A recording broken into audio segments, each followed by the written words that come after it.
Welcome, welcome. Settle in because we are diving deep into something truly foundational. Think of it like a blueprint. For so many modern political ideas, we're going right to the source. John Locke's two treatises of government.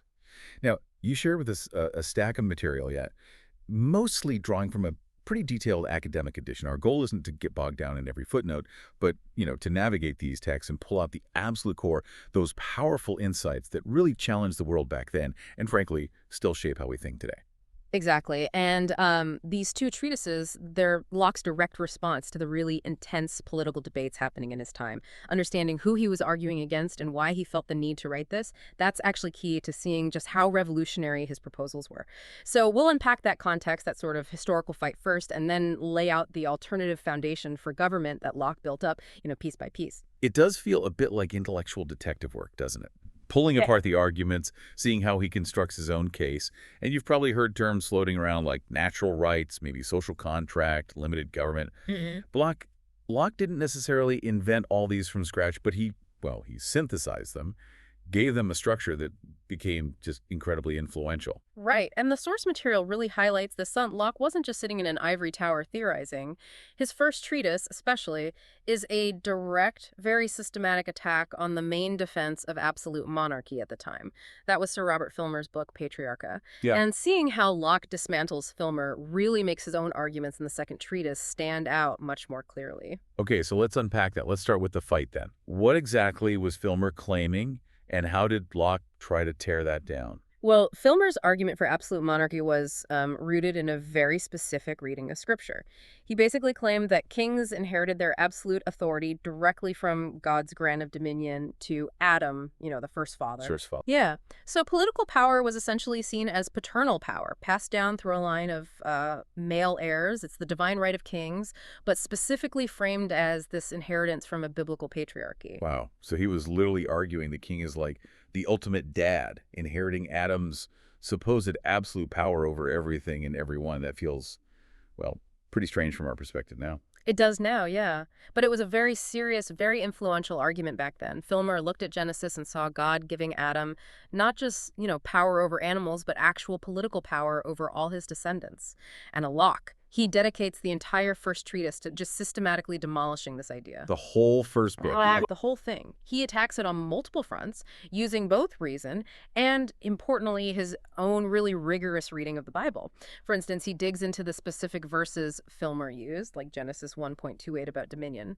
Locke argues, look, the text clearly refers to power over other creatures, not over other humans. He points out the illogic, too, like, how could Adam have absolute political power if he was also commanded to, work for his food? Right, that makes sense. And he also really zeroed in on that inheritance idea, didn't he? The idea of passing down this power. How could anyone inherit a father's specific authority over people they didn't actually, father? That seems like a massive logical gap in Filmer's argument. Absolutely. That's a key point for Locke. He argues that the right of fatherhood comes from the act of begetting. Simple as that. So someone who didn't beget the children just can't have that specific natural parental dominion. Filmer's whole attempt to create this chain of inheritance for Adamite power, as Locke saw it, just collapses based on its own premise. And he even tackled those common arguments, like saying obedience to the king is just like honoring your father. He did. Locke argued, look, honoring your parents is one thing. It's a moral duty, sure, but that duty doesn't grant political power. If it did, he points out, then every father would be a sovereign ruler, and the idea of one single monarch inheriting power from Adam way back when just becomes completely nonsensical. Okay. Right. And this leads to something really fundamental that sets up everything else Locke argues. He argues quite forcefully against basing legitimate political power just on tradition or, what's always been done. He uses some pretty stark examples, like pointing out that practices like infanticide or cannibalism might have been customary somewhere, sometime, but that doesn't make them right or just according to reason or natural law. He explicitly says an argument moving from what has been to what should have right be just holds no water for him. Okay, so that's a really crucial point. Tradition isn't justification. So the big takeaway then from the first treatise seems crystal clear. Political power cannot be justified by divine right inherited through fatherhood. Locke completely dismantled that idea. So if power doesn't come from there, Where does it come from for Locke? That must be where the Second Treatise comes in. Precisely. Having, cleared the decks of Filmer's argument, Locke starts building his own foundation from scratch. He begins by describing what he calls the state of nature. Now, unlike some other thinkers, maybe like Hobbes, who pictured the state of nature as this war of all against all, total chaos, Locke presents a very different view. Different how? He sees it as a state where all individuals are naturally equal and independent. Born free, basically. Okay, equal and independent, but governed by anything. Or is it just anarchy? No, it's not anarchy. It's governed by the law of nature. And for Locke, this law isn't some hidden code. It's discoverable by human reason. Anyone can figure it out. And the fundamental rule of this law of nature is that no one ought to harm another person in their life, health, liberty, or possessions. Why not? What's the reasoning? Because, as Locke puts it, we are all the creations of one omnipotent and infinitely wise maker. We're God's property, essentially, and we're made to last during his pleasure, not one another's. So we don't have the right to destroy ourselves and others. Okay, so there's a natural law protecting life, liberty, health, possessions. Exactly. And this collection, life, liberty, possessions, is what Locke often bundles together under the term property. And this is really crucial. When Locke talks about property, he doesn't just mean owning land or goods, it's broader. For him, your property in the big sense includes your life, your liberty, and your estate or possessions. It's everything that is fundamentally yours by nature. Ah, right. That's a key definition. So the state of nature has this law, but you mentioned earlier it wasn't ideal. It wasn't chaos, but it sounds like it wasn't secure either. Is that the catch? That's exactly the catch. Even though there's this governing law of nature, the state of nature has what Locke calls significant inconveniences. Think about it. If everyone is equal and everyone has the right to enforce the law of nature themselves, which they do in this state, well, problems arise. Like what? Like who decides impartially when the law has actually been broken? People are biased in their own cases. Who determines the proper punishment? And even if you figure that out, who has the power to actually enforce that judgment if the offender is stronger or resists? Yeah, you can see that. There's no commonly agreed upon established law that everyone knows and accepts. There's no impartial judge to settle disputes fairly. And crucially, there's no common power to back up judgments and ensure the law is respected. This uncertainty, this lack of security, makes enjoying your natural rights, your life, your liberty, and especially your possessions, your estate, very precarious, very unsafe. So it's that inherent instability, the lack of a reliable system for justice and enforcement in the state of nature, that pushes people to want to leave it. Fundamentally, yes. The desire, the need to secure their natural rights, this broad concept of property, that's the driving reason why people agree to form societies. Okay, which leads us to the social contract idea. Exactly, the social contract. Individuals who are in the state of nature voluntarily agree with each other to give up their individual power to enforce the law of nature. They pool that power and unite into a single community, forming one body politic. And this agreement, this contract, is based entirely on the consent of those individuals. That's the only legitimate source of political power for Locke. Voluntary agreement. Consent of the governed. Precisely. And once they form this society, Locke argues, the majority then has the right to act for the whole group and make decisions binding on everyone.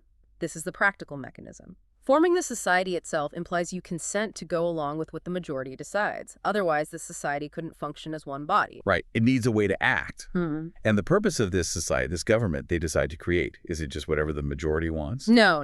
The purpose is very specific and it's limited. The great end, the main reason men unite into commonwealths and put themselves under government is, quote, the preservation of their property. Property in that broad sense again. Life, liberty, and estate. Exactly. Life, liberty, and estate. That's the government's job.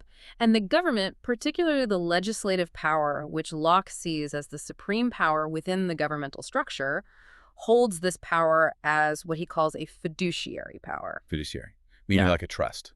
Held in trust. Precisely. The government holds power and trust from the people. And it's given this power only for that specific purpose, preserving the people's property. This whole concept of trust is absolutely central because it inherently limits the government's power. It's not absolute. How does that limit play out practically? Well, rulers are bound to govern by established standing laws that are known to the people, not by sudden arbitrary decrees or just based on their own personal whims. The law must be the rule, and crucially, it must apply equally to everyone.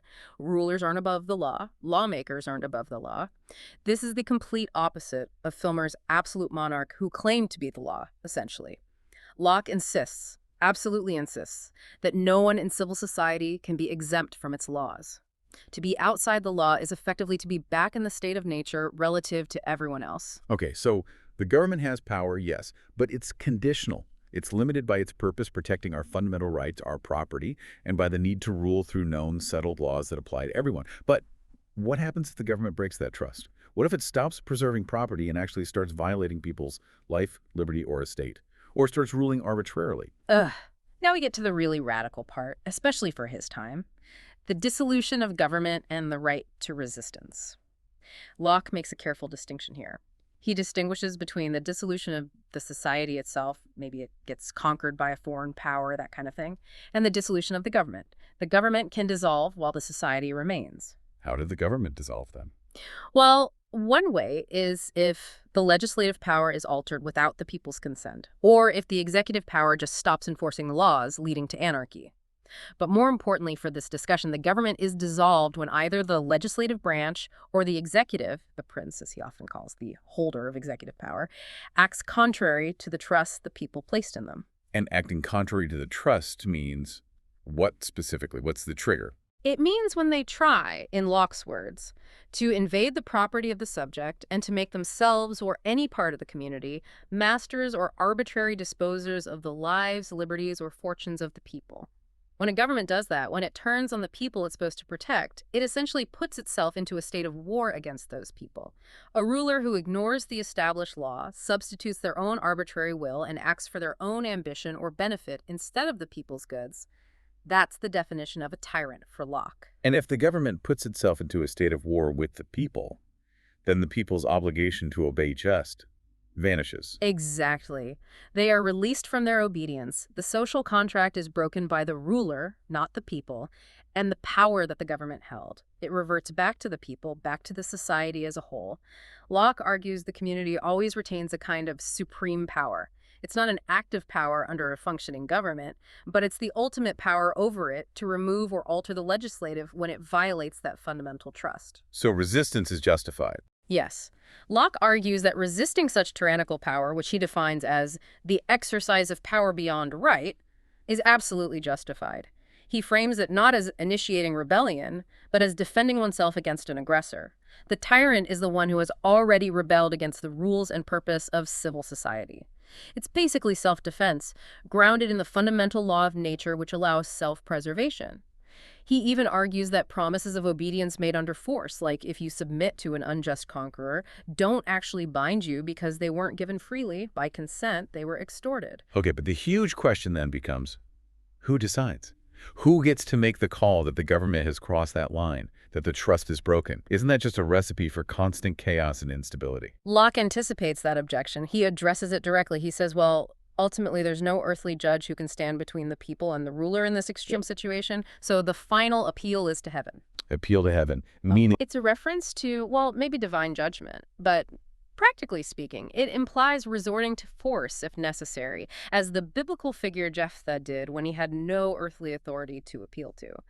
But Locke also argues, more practically, that the body of the people should be the judge in this controversy. The people themselves. Yes, they were the ones who originally gave the trust, so they are the proper ones to judge if it's been violated. And he wasn't naive about this leading to constant upheaval. He argued people are actually quite slow to change their governments. They'll put up with a lot of mistakes and mismanagement. Revolutions don't happen over minor issues or things affecting just a few individuals. Resistance, for Locke, is really a last resort. It only happens when the abuses are widespread, when the mischief is grown general, as he puts it, and the ruler's bad intentions become obvious to the majority. It's a collective recognition that the entire system's foundation, that trust, has been shattered. Wow. So Locke really takes us on quite a journey here, from a state of nature where we have natural rights but we lack security, through a social contract based purely on consent, to form a government with a very specific limited purpose, protecting those rights, life, liberty, a state. Hmm. And finally, to the idea that the people retain the ultimate power and have the right to resist, even overthrow, that government if it fundamentally betrays its trust. Absolutely. His arguments were, frankly, earth-shattering for their time.